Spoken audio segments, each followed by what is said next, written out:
Hello friends, इस video में बात करेंगे भारत डायनेमिक्स लिमिटेड कंपनी के बारे में। वीडियो की शुरुआत शेयर होल्डिंग से करेंगे। प्रोमोटर के पास 74.93 जून 2024 में शेयर होल्डिंग है। एफआईआई, डीआई और पब्लिक। एफआईआई 3.06 जो कि बड़ी है मार्च 2024 के कंपैरिजन में, लेकिन डीआईआई 2021 के बाद से लगातार अपनी शेयर होल्डिंग कम कर रहा है और 3% की गिरावट मार्च 2024 से जून 2024 के बीच में हो चुकी है। अब बात करते हैं पब्लिक की, तो पब्लिक के पास अभी 12% की होल्डिंग है, 9 से बढ़कर 12%। डीआईआई की शेयर होल्डिंग ट्रांसफर हो गई पब्लिक के पास। अब इन चीज़ों को हम ये चीज़ ध्यान रखिएगा, मार्च 2024 जून 2024 यहाँ पे पब्लिक की शेयर होल्डिंग ज़्यादा है। तो अब हम चलते हैं क्वार्टरली रिजल्ट के ऊपर। अब जानते हैं इसके बारे में कि अभी क्या हो रहा है स्टॉक में और आगे चल के क्या हो सकता है।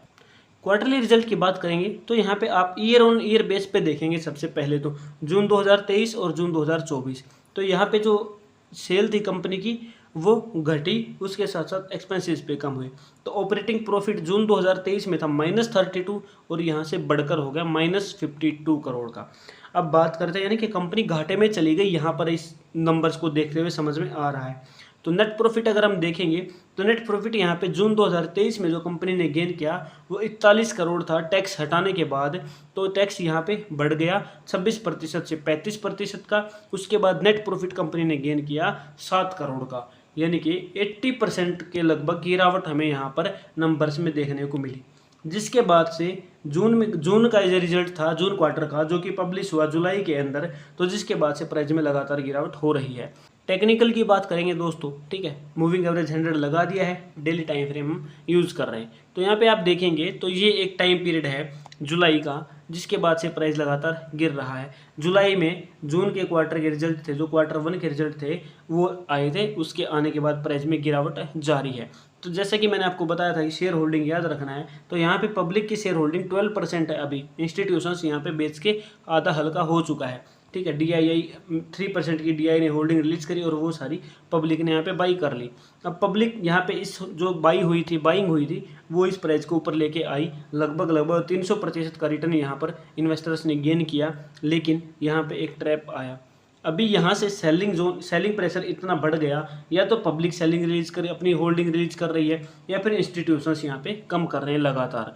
तो यहाँ पे एक बाइंग जोन है। तो जहाँ तक इंस्टीट्यूशंस को मैं अच्छे से समझता हूँ, तो इस टाइम पे अभी इंस्टीट्यूशंस अपनी शेयर होल्डिंग दोबारा से बढ़ा रहे हैं। सारी चीज़ें क्वार्टर 2 के रिजल्ट में क्लियर हो जाएंगी कि कौन अपनी होल्डिंग बढ़ा रहा है, कौन कम कर रहा है। लेकिन यहाँ पर जहाँ तक चीज़ें आने वाली हैं, जहाँ तक पहले भी ये चीज़ें हुई हैं, जिस तरीके से प्राइस गिरता है तो रिटेल इन्वेस्टर डर जाता है और उसको अपनी होल्डिंग रिलीज करना शुरू कर देता है, और ऐसे टाइम में इंस्टीट्यूशंस अपने ऑर्डर प्लेस करना शुरू कर देता है। अब बात करते हैं कि कौन सा ऐसा जोन है, स्ट्रॉन्ग डिमांड जोन, जहां पे इंस्टीट्यूशंस के पहले के बाइंग ऑर्डर पड़े हैं, वहां पे प्राइस वापस आएगा, या मैक्सिमम पॉसिबिलिटीज में तो वहां पे प्राइस वापस आता है। तो उस डिमांड जोन को हम समझने की कोशिश करते हैं।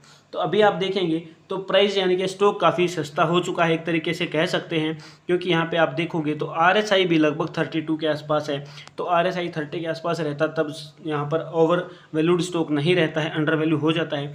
और दूसरा, प्राइस मूविंग एवरेज 100 के नीचे अभी ट्रेड कर रहा है।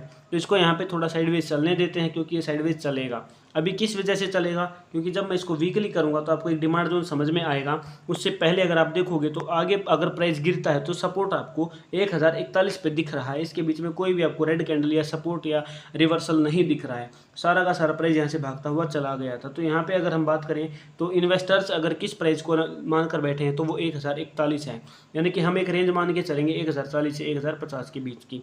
अब बात करते हैं वीकली टाइम फ्रेम में। तो वीकली टाइम फ्रेम में भी आप देखोगे तो एक बड़ी रैली कैंडल, उसके बीच में 2 कैंडल बेस और उसके बाद तीसरी रैली कैंडल है। तो यहाँ पे आप देख रहे हैं, ठीक है। तो यहाँ पे 2 कैंडल है, बीच में रेड, यानी कि यहाँ पे मार्केट साइडवेज थी, यहाँ पे सेलर्स एक्टिव हुए थे थोड़े से। तो ये एक डिमांड जोन हमारा बन जाता है। अगर मैं बात करूँ डिमांड जोन की प्राइस की, तो यहाँ पे आपको दिखेगा इसकी अपर वीक, जो कि 1024 के आसपास है। जैसा कि मैंने आपको बता दिया कि 1040 की जो रेंज रहेगी उसी के आसपास प्राइस रहेगा। तो अब हम बात करते हैं इसको मंथली टाइम फ्रेम में। तो मंथली में भी आप देखोगे तो एक ग्रीन रैली कैंडल है, फिर से एक ग्रीन रैली कैंडल है, और उसके बीच में 4 बेस कैंडल है। तो अब हम इसको अगर देखते हैं तो ये प्राइस भी लगभग हमारा 1040 1042 का हो जाता है, जैसा कि मैंने आपको बताया। तो पॉसिबिलिटीज़ मैक्सिमम है 1040 तक आने की। अगर प्राइस यहाँ से ऊपर पहले ही चला जाता है तो उसको ले जाने वाले सिर्फ और सिर्फ यहाँ पर रिटेल इन्वेस्टर होंगे, जो एक न्यूज़ के सहारे अपनी बाइंग को बढ़ाएंगे। लेकिन यहाँ पर जिस तरीके से प्राइस नीचे गिर रहा है तो रिटेल इन्वेस्टर अभी डरे हुए हैं, वो सहमे, वो बैठे हैं कि बस कैसे भी करके यहाँ पे और एंट्री आ जाए बाइंग की और ये प्राइस ऊपर चला जाए। मैक्सिमम यहाँ पर सेल करके भागने की फिराक में है। तो नए इन्वेस्टर आएंगे तो वो यहाँ पे न्यूज़ के जरिए जैसा भी करके यहाँ पे आएंगे, या फिर यहाँ पर इंस्टीट्यूशंस न्यूज़ लेके आएगा, इंस्टीट्यूशंस अपनी होल्डिंग यहाँ पे बढ़ाएगा, और इंस्टीट्यूशन होल्डिंग बढ़ाएगा तो रिटेल इन्वेस्टर यहाँ पे सेल करके चला जाए।